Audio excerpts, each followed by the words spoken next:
Spoken English నేర్చుకోవాలని, ఇంగ్లీష్‌లో బాగా మాట్లాడాలని అందరికీ చాలా కోరికగా ఉంటుంది.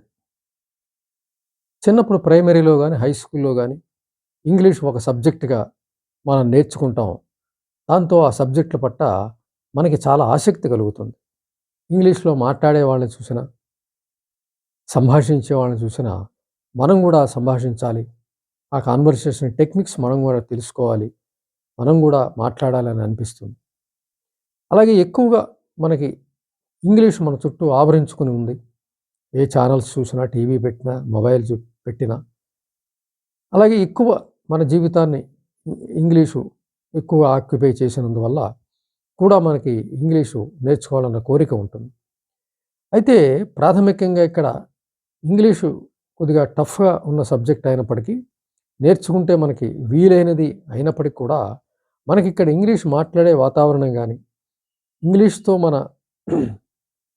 సంభాషణ కొనసాగించగల పరిస్థితులు గాని ఉండని కారణంగా, మనం ఎంత నేర్చుకున్నప్పటికీ కూడా అది వినియోగంలో లేక, మనకి అది మళ్ళీ తగ్గిపోవడం, మన నుంచి దూరం అవ్వడం, మర్చిపోవడం జరుగుతూ ఉంటుంది. తద్వారా నేర్చుకున్న కొద్దీ కూడా, నేర్చుకున్నది పోవడం ద్వారా మనం ఏమాత్రం కూడా సంభాషణ గాని, ఇంగ్లీష్‌లో మాట్లాడడం గాని చేయలేని పరిస్థితి ఉంటుంది. అయినప్పటికీ కూడా స్పోకెన్ ఇంగ్లీష్‌ని వదలకుండా చాలామంది ప్రయత్నం చేస్తూ ఉంటారు. అనేక సెంటర్‌లకు వెడుతూ ఉంటారు. బుక్స్ కొంటూ ఉంటారు. స్పోకెన్ ఇంగ్లీష్ మీద పుస్తకాలు కొంటూ ఉంటారు. ఇవన్నీ కూడా జరుగుతూ ఉంటాయి. అయితే ఇప్పుడు నేను ఒక సైకాలజిస్ట్‌గా సైకలాజికల్‌గా ఎటువంటి స్ట్రెంగ్త్స్ ఉండాలి. ఉన్నప్పుడు మనకి స్పోకెన్ ఇంగ్లీషు కానీ ఏదైనా భాష గాని మనం ఎలా నేర్చుకోగలుగుతాం అన్నది నేను స్వయంగా నేను పరిశోధించినప్పుడు, నేను వ్యక్తుల్ని గమనించినప్పుడు కూడా కొన్ని విషయాలను నేను చూడడం జరిగింది. ఆ విషయాలను ఇక్కడ ఈ సిరీస్‌లో నేను ప్రస్తావించదలుచుకున్నాను. ముఖ్యంగా ఇంగ్లీషు మనం నేర్చుకుందాం అనే క్రమంలో ముందుగా గ్రహించవలసింది ఇంగ్లీషు యొక్క ప్రాముఖ్యత. Importance of the English. మరి ఈరోజు ఇంగ్లీష్ చూసుకున్నట్లయితే చాలా ప్రాముఖ్యమైనది, ప్రముఖమైనది కూడా. మన ఏ ఛానల్స్ తిరగేసినా ఇంగ్లీషు వాక్యం లేనిది ఉండదు. అలాగే మన దైనందిన జీవితంలో కూడా ఇంగ్లీషు మనకి తప్పనిసరిగా ఉంటుంది. ఏదో సందర్భంలో ఇంగ్లీష్ మాట్లాడవలసిన పరిస్థితి ఉంటుంది. అలాగే మన చిన్నప్పటి నుంచి కూడా 10థ్ క్లాస్ వరకు ఇంగ్లీష్ సబ్జెక్ట్ ఒకటిగా కొనసాగినా కూడా, తర్వాత ఇంటర్మీడియేట్ నుంచి కూడా పూర్తిగా ఇంగ్లీష్ మీడియంలో వెళ్ళడం, లేదంటే డిగ్రీలో కూడా పూర్తిగా చదవాల్సి రావడం, ఇంకా పీజీ అనేవి, ఇంకా టెక్నికల్‌గా మెడికల్ కోర్సులు కానీ, ఏవైనా సరే పారామెడికల్ కానీ, ఇవన్నీ కూడా ఇంగ్లీష్ ఒక సబ్జెక్ట్‌గా ఉండడం మనం గమనిస్తాం. కాబట్టి ఇంగ్లీషు అనేది మనకి దాదాపుగా ఎక్కువ కాలం చదవాల్సిన పరిస్థితి మనకుంటుందన్న విషయం స్పష్టం. అయితే మనకి ఇంగ్లీష్ సబ్జెక్ట్ ఉన్నంత కాలం గూడా, ఇంగ్లీష్ మాట్లాడాలన్న కోరిక ఎక్కువ ఉండటం, దాన్ని మాట్లాడలేకపోతున్న బాధ ఉండటం, అది నేర్చుకోవాలన్న ఇచ్చ ఉండటం, దాని మీద ఒక క్రేజు, ఒక లవ్ ఉండటం అనేది మనం దాదాపుగా భాషను ప్రేమించే వాళ్ళందరిని గూడా మనం గమనించొచ్చు. అయితే ఇక్కడ ముఖ్యంగా భాష యొక్క ప్రాముఖ్యతను మనం తీసుకున్నట్లయితే, ఇది ప్రపంచం మొత్తం మాట్లాడుతున్నటువంటి భాష. ప్రపంచంలో మనం ఏ మూలకెళ్ళినా గూడా ఇంగ్లీష్ భాష అనేది మనం మాట్లాడుతుండటం మనం గమనించొచ్చు. ఇంగ్లీష్ యొక్క ప్రాముఖ్యత అది. ఇది ఒక గ్లోబల్ లాంగ్వేజ్ లాంటిది. మొత్తం ప్రపంచం మొత్తం మాట్లాడుతున్నటువంటి భాష. అన్ని దేశాల్లో గూడా ఇంగ్లీషు చలామణిలో ఉన్నటువంటి పరిస్థితి. అలాగే మనకి ఎక్కడ చూసుకున్నప్పటికి గూడా ఇంగ్లీష్ అనేది మనకి ఒక గొప్ప గ్రంథాలు చదవాలన్నా, సాహిత్యపరంగా గాని, లేదంటే సైన్స్ పరంగా గాని, టెక్నికల్‌గా పరంగా గాని, ఏవైనా గొప్ప సాహిత్యం, గొప్ప పుస్తకాలు చదవాలన్నా గూడా అవి ఇంగ్లీష్‌లో ఉండడం అనేది మనం గమనించొచ్చు. కాబట్టి ఇంగ్లీషు నేర్చుకున్నట్లయితే అవన్నీ గూడా మనం చదవచ్చు. మన జ్ఞానాన్ని కూడా వృద్ధి చేసుకోవచ్చు. అయితే ఇక్కడ ముఖ్యంగా గమనించవలసింది ఆ ఇంపార్టెన్స్ అనేది మనకి ఎంతవరకు మన పర్పస్‌కి సరిపోతుందనే విషయం కూడా చూసుకోవాల్సిందే. ఎంచేతంటే కేవలం కోరిక ఇంగ్లీషు మాట్లాడి ఇతరుల్ని మెప్పిద్దాం, లేదంటే ఇతరులను ఆశ్చర్యపరుద్దాం అనే కోరికగా ఉన్నట్లయితే అది ఎప్పటికీ తీరే పరిస్థితి ఉండకుండానే ఉంటుంది యాక్చువల్‌గా. నిజానికి దానికో పర్పస్ ఉండాలి. మనం ఇంగ్లీష్ ఎందుకు నేర్చుకుంటున్నాం అనే విషయాన్ని.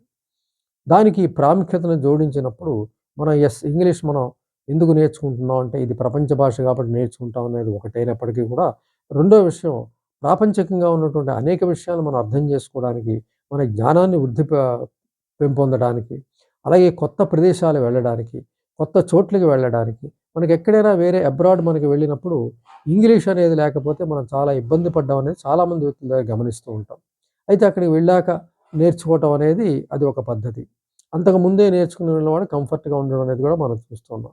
కాబట్టి ఇంగ్లీష్ అనేది ఒక అర్హతగా మనం భావించినట్లయితే, ఒక ఆస్తిగా మనం భావించినట్లయితే, దాని యొక్క ప్రాముఖ్యతను గ్రహించి అది అందుకోవడానికి తీవ్రమైనటువంటి కృషిని కొనసాగించాల్సి ఉంటుంది. అంచేత ముందుగా మనం గ్రహించవలసింది దానికి ఉన్నటువంటి ప్రాముఖ్యత. ఆ ప్రాముఖ్యత మనకి ఎందుకు కావాల్సొచ్చిందన్న విషయాన్ని మనం గ్రహించాలి. అంటే ముందుగా చెప్పుకున్నట్టుగా మనం దానిలో ఉన్నటువంటి సైన్స్‌ని గాని, గ్రంథాలు గాని, గొప్ప గొప్ప టెక్నికల్ వాల్యూస్ కానీ ఇవన్నీ కూడా మనం నేర్చుకుందామనే ఒక తీవ్రమైనటువంటి ఒక బర్నింగ్ డిజైర్‌తో మనం బయలుదేరినప్పుడు తప్పనిసరిగా మనలో ఆ కోరిక నిత్యం మండుతూ ఉన్న కారణంగా మనకి ఆ డిజైర్ తీరే అవకాశం ఉంటుంది. అలాంటి శక్తి కూడా మనసు మనకి ఇచ్చే అవకాశం ఉంది.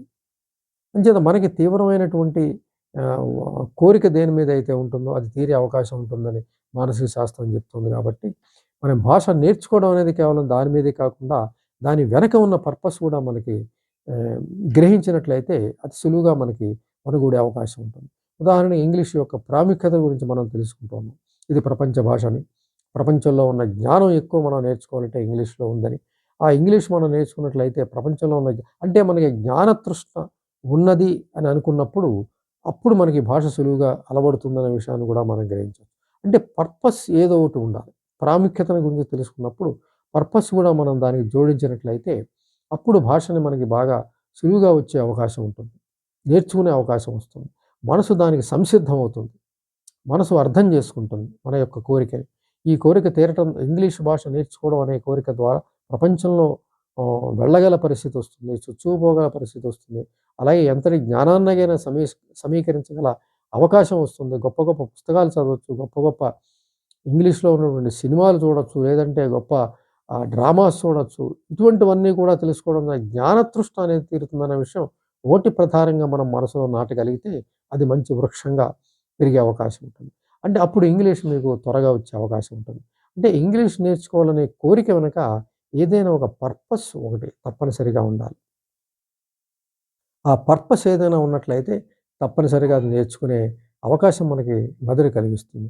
దానికి ముందుగా ప్రాముఖ్యత అనేది కూడా మనం గ్రహించాల్సి ఉంటుంది. ఆ ప్రాముఖ్యత వెనక మన పర్పస్ ఏమిటనేది జోడించినట్లయితే తప్పనిసరిగా మనం ఆ ప్రయత్నాన్ని మనం కొనసాగించినట్లయితే, ఆ ప్రయత్నంలో, ఆ ప్రయాణంలో మనం తప్పనిసరిగా విజయం సాధించగలుగుతాం. తప్పనిసరిగా మనం అంటే మనం మన కోసం నేర్చుకోవాల్సిన పరిస్థితి ఉండాలి తప్ప, అది ఎవరినో దృష్టిలో పెట్టుకునో, లేదంటే ఏదో ఒక మెప్పుదల కోసం, ఏదో ఒక దేనికోసం నేర్చుకోవడానికి ప్రయత్నం చేసినప్పుడు, మనసు సహకరించని పరిస్థితి ఎక్కువ ఎదురవుతూ ఉంటుంది. అంచేత ఏదో ఒక జ్ఞాన తృష్ణ, లేదంటే మరొక పర్పస్ ఏదైనా ఉన్నట్లయితే, తప్పనిసరిగా ఆ కోరిక తీరే అవకాశం ఉంటుంది. ఆ భాషని మనకి వనగూడే అవకాశం ఉంటుంది. అప్పుడు ఇంగ్లీష్ భాష మీద మనకి ప్రేమ ఏర్పడే అవకాశం ఉంటుంది. ఆ ప్రేమ ద్వారా మనం మరింత ముందుకు వెళ్ళే ఇంగ్లీష్ భాషని నేర్చుకునే అవకాశం కూడా కలుగుతుంది. కాబట్టి మనకేదైనా ఒక మెయిన్ పర్పస్ అనేది ఒకటుండాలి. ఆ మెయిన్ పర్పస్‌కి భాష యొక్క ప్రాముఖ్యత తెలిసి ఉండాలి.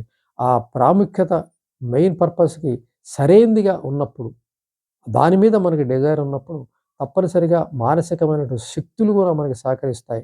భాషలో మనం ముందుకు వెళ్ళిపోయే అవకాశం ఉంది. భాషను నేర్చుకునే అవకాశం ఉంది. ముందుగా ఈ అంశాలు మనం పరిశోధించుకొని ఇంగ్లీష్ యొక్క ప్రాముఖ్యత తెలుసుకోవాలి.